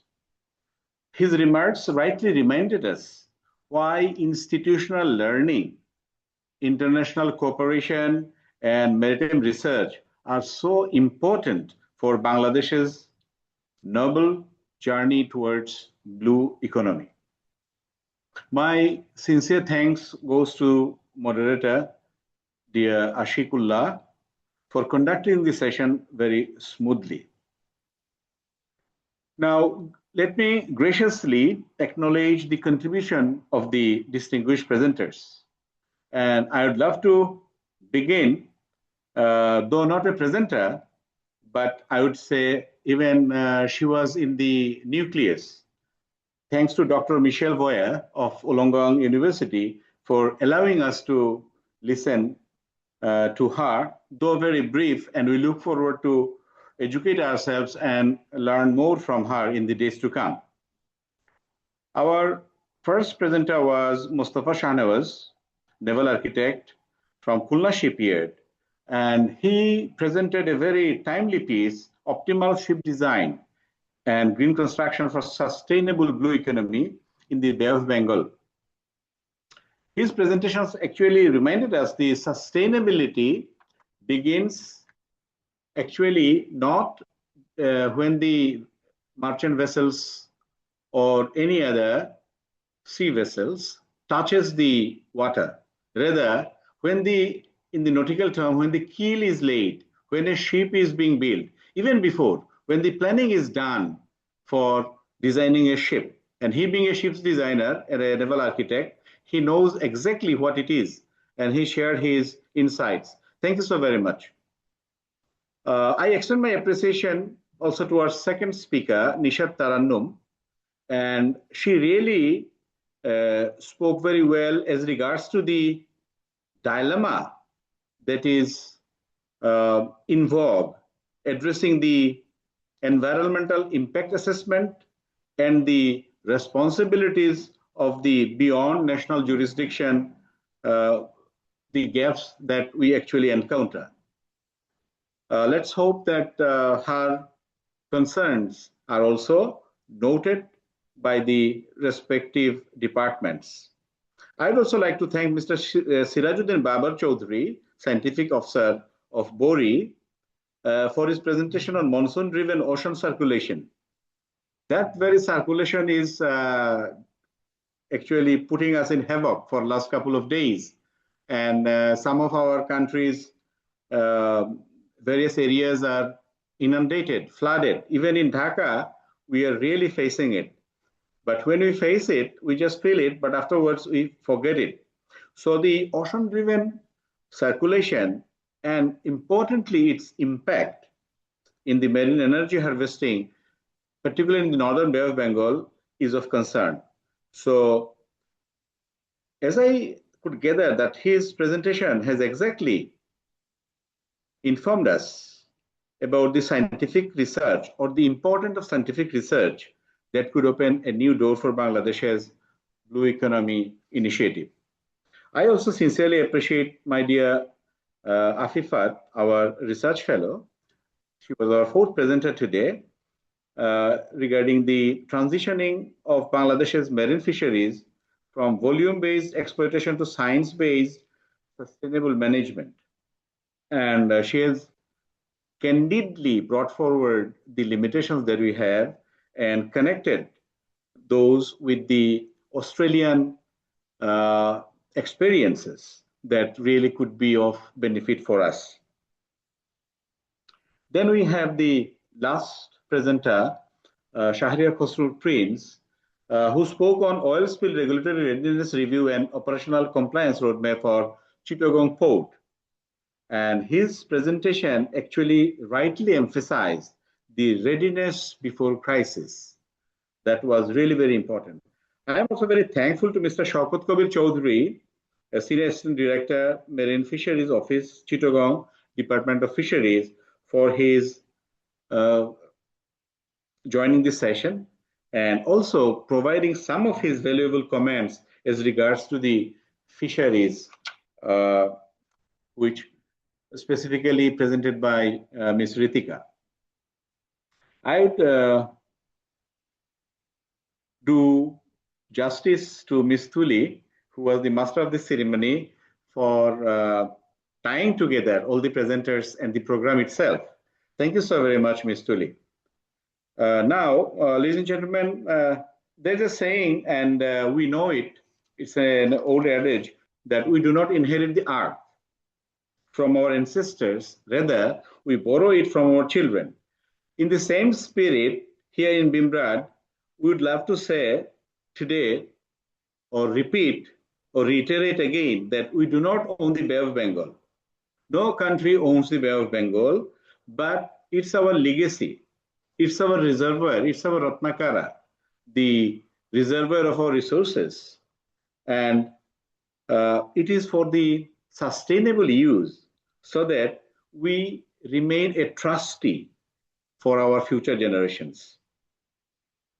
That reminds me one of the playlet of renowned poet and novelist Shakespeare in his The Merchant of Venice. And this quotation is very favorite of one of favorite to me, that the scene 1, act 1, when the dialogue was such that the fortunes are at sea.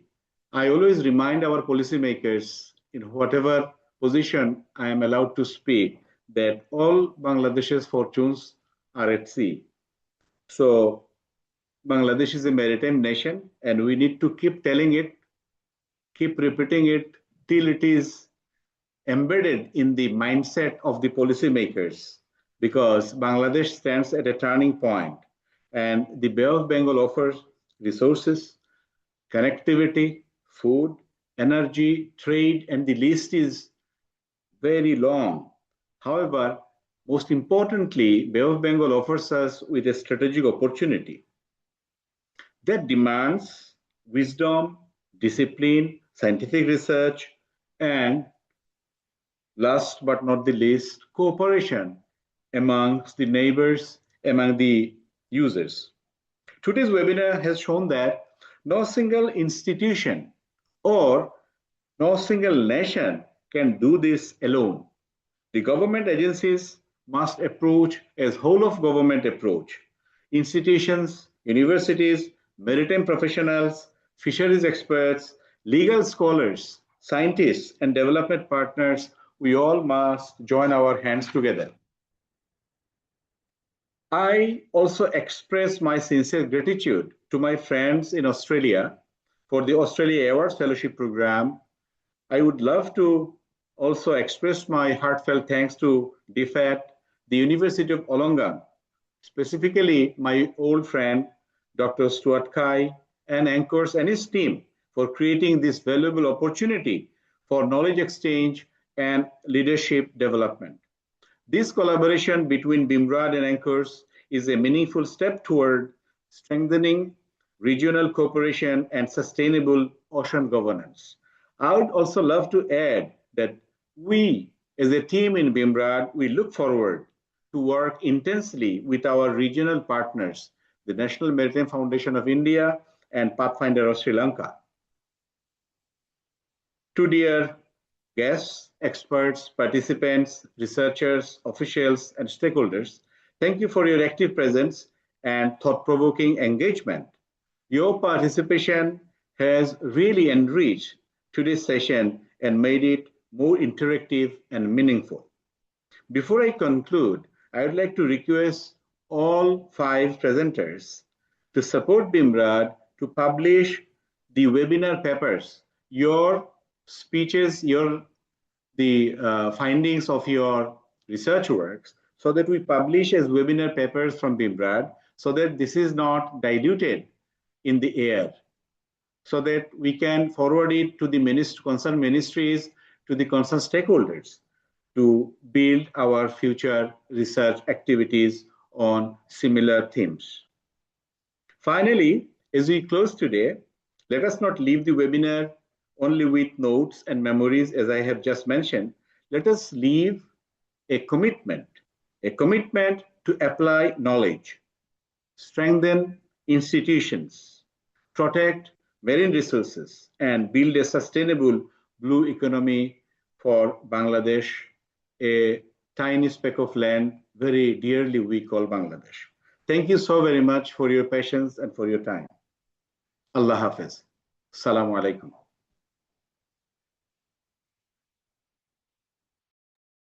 Assalamu alaikum. Thank you.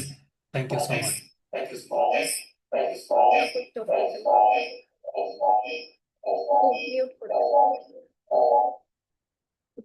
Thank you very much, sir, for your thoughtful concluding remarks and inspiring observations.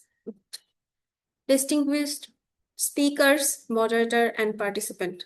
With this, we have came to the end of today's webinar.